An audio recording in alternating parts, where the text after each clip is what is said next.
You had mentioned that you started working out over at Militich at this time, but you still had Brad Kohler in your corner. Was that just as a thank you to him? Exactly.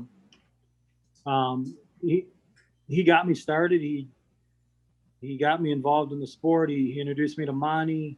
I mean, yeah, that was basically a thank you. Absolutely. That's cool. That's really cool. And like I said, Kohler screwed over a lot of people, but I was one of the good.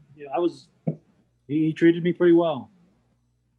Were you at the event where Monty Cox? He's got a book coming out. He writes about Brad faking a heart attack and taking his own ambulance out of the venue so he wouldn't have to pay people.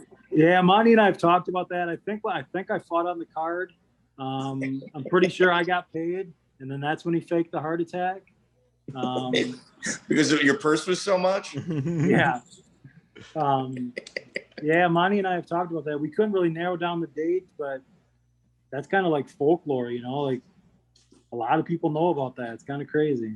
That's funny shit, man. That's unbelievable. Big Papa Schnocky announced that show, and I remember him calling me up after that. He's like, I'm never, ever going back there. Yeah. That sounds just like him. Yeah. And were you at any of the shows where Brad would forget the scale and he would just lift up the fighters and go, oh yeah, you guys are kind of the same weight? And he was the actual scale for the event?